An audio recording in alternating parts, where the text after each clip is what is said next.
parler de sexualité, évidemment, mais est-ce que c'est un baromètre du couple? Sexe versus intimité, parce que des fois, il y a des gens pour qui ça vient ensemble. T'as pas d'intimité si t'as pas de relation sexuelle, mais l'intimité, c'est pas mal plus que ça, je t'annonce. Là. Oui. Fait que, tout ça, comment régler ça? Tu fais quoi si tu te sens pas désiré? Tu fais quoi si tu sens que c'est pas balancé? Mettons, je suis avec Max, puis j'ai une plus grande libido que lui. Qu'est-ce que je fais pour qu'on balance ça sans l'insulter ou sans qu'il vienne à se sentir obligé Puis des fois, ou inconfortable? Ça peut changer aussi. Au début, mettons, madame peut avoir une grosse libido, puis pas monsieur. Puis là, à un moment donné, c'est monsieur qui est rendu avec une grande libido, puis madame l'a plus autant. Absolument. Puis ça change avec le temps aussi. Pour les couples qui sont ensemble pendant 20, 30 ans, tu vois qu'avec les hormones, puis avec 1001 facteurs de la vie, ça se modifie aussi. Fait que c'est un gros sujet quand même. Puis 88 971 1021, si vous avez des questions, si vous êtes dans cette situation-là, si vous avez des trucs que vous avez utilisés, moi, je suis toujours curieuse de vous lire. Il y a la vie professionnelle et il y a le quotidien. T'sais. Donc, 88 971 1021, Valérie, bon matin. Bon matin. Le sexe, est-ce que c'est un baromètre du couple? Je connais pas ça. Moi, sexe, je non, connais pas ça. C'est quoi cette affaire-là? Un baromètre du couple, oui. Je dirais pas un thermomètre, mais un baromètre. OK? Le thermomètre nous indique précisément ce qui se passe. Un baromètre, ça nous donne comme des variations, des possibilités, des indices, mettons. OK? Fait que je dirais que c'est plus le baromètre du couple. Et ça veut pas dire pour autant, là, des fois, il y en a qui vont me poser la question. Et c'est la question qu'on me pose le plus souvent. Je dis tout le temps une question qu'on me pose souvent, mais celle-là, c'est vraiment la plus souvent posée. Combien de fois par semaine faut que je fasse l'amour pour être normal avec mon chum ou ma blonde? Moi, ça me fait rire, cet aspect-là de normalité. Là. Vous autres, vous avez envie de quoi, mettons? Ouais. C'est la bonne réponse. Exactement. Sauf que les gens ont comme besoin de se rassurer parfois. Puis, ben, ils vont se rassurer avec ces genres de barèmes-là qu'on entend un peu, mettons, dans le séjour ou dans la dernière heure à toutes les gens 2 semaines. Là, ceux faites qui l'amour disent 2 fois par semaine. Non, mais 4-5 fois par semaine, vous êtes des menteurs. Quand la vie rentre en compte, puis vous avez des enfants, puis un quotidien. Ben, avant dodo. Ben, avant dodo, mais des fois, avant dodo, Max, t'es brûlé, c'est bol, ou t'es pas dans le mood, ou tu viens de faire 3 heures de ménage, puis honnêtement, tout ce que tu veux, c'est t'endormir ou te coller. Parce qu'encore une fois, l'intimité, c'est pas juste la sexualité. Tu sais, il y a tellement de variantes. Ben, c'est ça que je voudrais qu'on décortique aujourd'hui. Tu sais, le sexe vs l'intimité, parce qu'il y a une grande confusion par rapport à ça. Surtout, bon, on va se dire, surtout au niveau des hommes. Il y a des hommes, des fois, qui vont me consulter puis ils vont me dire, bon, moi, je sais comment faire l'amour, là. Je sais, il faut que je la pénètre et puis après ça, il va y avoir orgasme et tout. Mais au-delà de ça, ils n'ont pas d'indices sur qu'est-ce qu'il faut faire pour entretenir une relation. Soit parce qu'ils n'ont pas eux-mêmes ou elles-mêmes, parce que ça peut être féminin aussi, reçu assez de cette attention-là quand ils étaient jeunes, d'amour, de câlin ou de démonstration affective, ou pour une toute autre raison. Mais le sexe, c'est une forme d'intimité, mais c'est vraiment pas la seule, OK? Et c'est, je dirais, l'intimité, là, les petits gestes au quotidien, c'est le gaz du sexe. Mais fait que, mettons, le sexe, c'est une voiture, là. Si tu mets pas de gaz, d'intimité dedans régulièrement, à un moment donné, tu vas finir sur le boulevard. Okay? Ça va pas loin. Voilà. Alors, quand on parle d'intimité, je vous en donne quelques-uns pour ceux qui sont complètement clueless présentement. Le contact physique non sexuel, bon, se tenir la main, se coller les jambes en écoutant Netflix. La présence réelle. Se regarder quand l'autre parle. Ça arrive-tu encore, ça, vous autres, ou si c'est le téléphone? Moi, mon Dieu, non. Moi, ça, c'est une chose que je suis tellement contente. Niveau contact visuel, moi, mon amoureux, on soutient le regard longtemps. Là. Fait que ça, c'est fun. Je le demanderai pas à Max, vu que il regarde son téléphone. Ouais, non, mais. Ah, petit poulet. Non, désolé. Mais c'est vrai que je vais pas la manquer. Mais à la base, j'ai de la misère à regarder quelqu'un dans les yeux. Oui, mais quand c'est quelqu'un envers qui tu as un intérêt. Ouais. T'es pas capable de tenir le regard. C'est tellement le fun. Ouais, des fois, oui, mais dans certains contextes. Ça peut mettre mal à l'aise. C'est une porte sur un arme, veut pas, tu sais. Le jeu de la complicité, ça, c'est ce qu'on oublie quand on commence à avoir 2-3 ans de kilomètres dans le corps, là, en termes de couple. Mais les blagues, les taquineries. Avez-vous déjà fait ça, des batailles d'oreiller au début? Des petites batailles dans le lit? J'aime ça. Mais ça s'efface vite. Après 3 ans, ça n'existe plus, ça. C'est des vraies batailles. Genre, là, le cadre par la tête.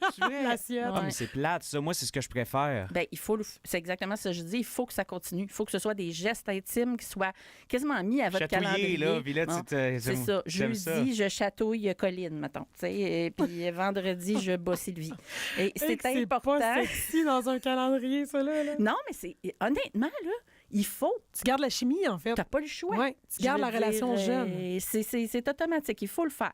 Les petites attentions qui est en dernier, le message dans la journée, comment ça va, mon chéri, ma chérie, le café préparé le matin. Fait que ce qui pour nous, en tant que spécialistes, cause problème, c'est pas l'absence de sexe, mais l'absence de gaz dans le char, soit l'absence d'intimité. Fait qu'on en a fait la liste. Si vous vous dites dans votre auto présentement ou au travail, il me semble qu'il y a Colin, il y en a une couple là-dedans qu'on a oublié, ça fait longtemps, là. Bien, peut-être prendre des notes puis vous les rappeler parce que c'est ce qui va faire en sorte qu'il va y avoir du gaz dans votre char. Les barèmes, on en a parlé tantôt, hein? Combien de fois par semaine il faut faire l'amour? Avez-vous une idée de ce que les spécialistes, entre guillemets, recommandent? Pour vrai, là, moi, je vous lève mon chapeau si vous avez des enfants, vous travaillez, ça va vite puis tout, puis que vous le faites 1 à 2 fois semaine, là, tapez-vous sur l'épaule. Là, parce que moi, je connais bien des gens que des fois, ça saute une semaine. Là. La recommandation doit être de 3-4 par semaine. Mais en fait, il n'y a pas tant de recommandations. J'ai dû utiliser le mot recommandation, mais c'est pas le bon mot, puis tu as raison de me rappeler à l'ordre. En fait, c'est des statistiques, mais c'est des statistiques bidons, pour être honnête avec vous, là, la plupart du temps, parce que les gens ne sont pas toujours honnêtes. Hein, mais non, on n'est tellement pas honnête, voyons. On veut pas être dans la limite inférieure, fait qu'on va avoir tendance à gonfler le chiffre, mais ce qu'on entend, en grosso modo, là, c'est qu'à long terme, un couple qui est ensemble depuis au moins 2 ans va faire l'amour à peu près 1 fois par semaine, soit grosso modo 50 fois par année. On peut faire 50 fois d'un coup et arrêter pour le reste, là, mais je vous suggère pas. Sinon, début de relation, on va souvent topper le 2 à 3 fois par semaine, ce qui est génial. C'est un bon beat, on va se le dire. Après les enfants, il y a une chute importante temporaire de 6 mois à 28 ans, ce qui est honnêtement rough pour le couple. Là. Ceux qui nous écoutent et qui ont des enfants vont le savoir, là, c'est difficile de remonter la pente, mais il faut que ça se fasse. Donc, après 1 an, d'un fois, il faut se mettre un petit coup de pied dans le derrière et chasser l'enfant de la chambre. J'ai pas d'enfant, mais souvent, ce que je constate auprès d'amis, c'est que c'est pas juste une question de temps ou d'épuisement ou des fois, il y a la question d'hormones là-dedans qui rentre aussi. Là. Absolument. Tu sais, quand t'as un petit bébé, mettons, là, les 6 premiers mois, là, t'as pas libido dans le plafond. Là, tes hormones sont pas dirigées vers là. C'est comme le lait d'un sein, tu comprends, puis être capable de survivre puis de répondre aux besoins de ton enfant. C'est plus ça qu'autre chose. Puis même dans une vie normale, moi, dans un mois, là, dans un cycle féminin, là, je suis capable de te dire exactement où est-ce qu'on peut le faire 6 fois dans la semaine, puis où est-ce que tu me verras pas dans ta chambre. Oui. Ça varie tellement. C'est dur de donner une moyenne. Bien, pour ceux qui ont cette capacité-là de savoir exactement quand ils sont aptes à faire l'amour, bien, Colin, optimisez-le, mettez-le à votre calendrier parce que c'est une bonne façon d'éviter les conflits. Mais en même temps, ça rassure le conjoint. Hey, je suis sûre que, à peu près durant cette semaine-là, d'habitude, elle a le goût. Fait que c'est ça, c'est une bonne affaire. Il y a un texto qui est entré. Fait 10 ans, ma blonde puis moi, puis avec la petite qui se couche après moi, c'est dur. Effectivement. C'est genre pendant qu'après, elle peut pas, même pas. Quand l'enfant prend le bain, il est surveillé. Quand l'enfant prend la collation, il est surveillé. Non, c'est vrai, tu peux pas les abandonner, là, c'est impossible. Donc, et là, on se demande qui c'est qui fixe ces critères-là, hein? Parce que je disais les professionnels, mais pas tant. Vous le savez, hein, on ouvre un film. Bon, mettons, Jack et Rose dans le Titanic, là, il y avait 30 agents de la paix au derrière un iceberg, puis ils ont fait de l'amour dans le derrière d'une Plymouth, pareil. Là. Oui. Je veux dire, nous autres, on pense que la spontanéité puis le désir doit être plus fort que tout, puis on part avec ça, puis on se dit comment ça se fait que pendant qu'on est en train de faire un pâté chinois, on n'est pas capable de virer ça à l'envers, puis se mettre la crème, du corn cream, voyons. Oui, non. De se tacher, puis de se licher, puis de se monter. On fait pas ça, tu sais. Et ces critères-là sont justement fixés par la culture populaire, les médias, les films, les séries, entre autres, les réseaux sociaux, évidemment. Là. Moi, ça arrive plus souvent que j'ouvre ma page puis que je suis obligée de switcher parce qu'ils sont juste trop cute. Ils m'énervent. Non, ça gosse. Genre, je veux dire, ça se peut pas qu'ils soient heureux de même. Les discussions entre les amis, je sais pas, Max, vous avez sûrement des discussions en termes de sexualité avec tes amis garçons. Oui. Est-ce que vous avez tendance à dire les vraies affaires, tu penses? Ou si vous avez tendance à gonfler un peu, faire x4, x2, x6? Je sais pas, hein. Moi, j'ai l'impression d'être honnête. Ouais. C'est bon. Mais est-ce que tout le monde est honnête? Sûrement pas. Bien, c'est ça qui participe un peu au barème un peu biaisé, là, ces statistiques biaisées-là, parce que justement, on ne dit pas toujours la vérité. Puis évidemment, le petit dernier qu'on aime taper dessus, la porno, qui nous donne l'impression que le sexe doit être spontané, mais toujours fréquent et toujours jamais refusé sur demande. Ce qui cause problème, bien évidemment. Moi, souvent, les discussions qu'on a eues entre amis, c'est à quel point ce que tu vois, mettons, dans le porno, là, au-delà des réactions d'orgasme, je parle même pas de ça, la fluidité. Oui. C'est pas vrai que c'est fluide en tout temps, une relation sexuelle. Là. Trouver l'entrée du seul coup. Moi, j'étais déçue au début, pour vrai, là. Déçue de quoi? Non, mais je veux dire, tu me vires de bord, puis tu rates ta shot, là, ou je sais pas, ou comme tu... non, tu mais... vises le nombril. Non, mais tu sais, c'est comme... Ouais, quand il fait noir, puis ouais, je comprends. Tu sais, non, mais oui. c'est tellement fluide, on dirait des fois, dans ce que tu consommes puis ce que tu vois. Ouais. Puis là, non, c'est vrai. t'arrives en temps réel, le changement de position, il est pas comme... Ah, c'est pas immédiat, là. Non, tu sais, c'est comme, bon, ben... Des fois, c'est avance-recul. Là. Le camion, faut qu'il se reprenne pour son stationnement parallèle. Là. Oui, puis on voit souvent des hommes perdre un peu de leur érection durant ces changements. Oui. Ben oui. Et ben, la fille aussi. Ouais. Je dis, tu perds le focus, c'était comme si il s'est trompé de trop. Tu sais. Ben, là, pas trompé de trop, mais je veux dire, il s'est trompé de. Il est allé trop haut. Ouais, c'est ça. Il est rentré dans le trottoir. Oui, voilà. Exact. Il a fait face à face avec le attention nombril. à ça, d'ailleurs. Là. À quoi? Ouais. Ben, le trottoir est sensible de temps en temps. Là. C'est quoi le trottoir? Le pubis, j'imagine. Ben, le périnée, moi, je trouve Ouais, aussi. Là, le périnée aussi, est fragile en tabarnouche. Ah, ouais, fragile. Ça vous fait mal. Ben, il y a un muscle. Hein? Ben, Max, si tu t'enlignes en pensant que tu t'enlignes drette dans la caverne puis que tu frappes le périnée à la place... Ah oui, mais tu sais, moi, je frappe. Je vais plus doucement que ça. Quand je m'enligne pour rentrer, je vais pas bang. Je m'arrange pour... J'y vais doucement pour être sûr d'être à peu près à bonne place. Attends, il rentre pas avec un Dodge Ram. Hey, je sais pas quel genre de sexualité t'as, mais tabarouette. Si ça te fait mal quand ça va, quand ça manque, là, non, mais tu sais, bien glissant, là. Hey, tu nous en dévoiles aujourd'hui, Audrey. Non, mais tu sais, des fois, la pénétration peut être très glissante. Non, oui, hein? c'est ça, je veux dire. Tu te retires d'un coup, puis là, t'es en plaisir, puis là, tu te rentres. Il y a des hommes, c'est ça. Il y a des hommes qui aiment pas rester en dedans, qui aiment comme plus. Ouais. Puis le point, c'était juste, c'était juste ça, j'essayais de dire. Je sais que certaines se reconnaîtront. Poursuivons. Effectivement. Parfait. Fait que les barèmes, là, ces fameux 3 fois par semaine-là, on les oublie dans l'idéal. C'est une pression de performance. Ça amène un sentiment d'échec quand ça marche pas, on va se le dire. Ça déconnecte totalement du vrai indicateur qui est censé être la satisfaction. On a-tu vraiment besoin de dire pourquoi ça varie autant? On le dit, vie, routine, changement des enfants, les hormones, fatigue. Sinon, j'aurais envie de vous dire les tensions réglées qui s'accumulent. Non réglées qui s'accumulent, pardon. Au quotidien, là. Ça tue une vie sexuelle. OK? Fait que la communication au quotidien, faites-y attention. Le manque de stimulation mentale, faites-y attention aussi. Quand tu n'es pas capable de flirter puis de teaser tout au long de la journée puis que tu finis avec un mémo à 4 heures, on baisse-tu à soir, les chances que la réponse soit oui sont assez faibles. Alors que si tu entretiens, tu te chauffes le poêle, comme Marceau disait. Là. Flirter avec ta blonde, là, c'est littéralement la clé d'or. Absolument. Littéralement. C'est ça. Ça, ils nous disent pas dans les contes de fées. Le prince, il tease pas Cendrillon. Genre, il arrive avec son cheval, son épée, puis il casse gagné. tout. Ouais. C'est ça. Mais la réalité, c'est qu'il faut gosser autour un peu, tu sais. Là, tu fais quoi si tu te sens pas... Tu sais, au-delà du fait que tu n'as pas nécessairement la même libido, ça, je pense que ça peut amener des conversations, mais tu fais quoi si tu te sens pas désiré?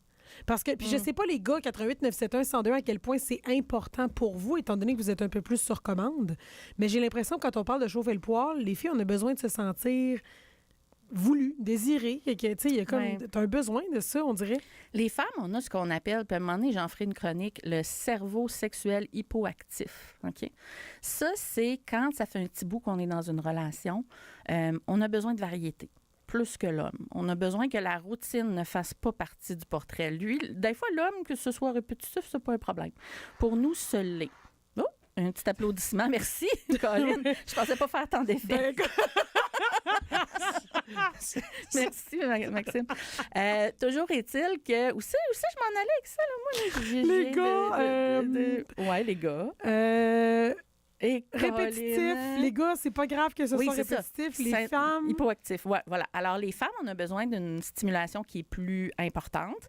Puis, à un moment donné, notre conjoint peut nous abandonner en chemin et dire, moi, je continue les mêmes gestes répétitifs que je faisais avant. Et ça, on n'aime pas ça. Et c'est généralement ce qui va marquer une des premières pannes sexuelles qu'on va avoir en couple. Et ces pannes sexuelles-là, tu as raison... C'est parce que souvent, on se sent pour acquis, nous, les femmes. On a l'impression de faire partie de la tapisserie. Parce que j'ai l'impression que ça se dit mal à ton chum, là.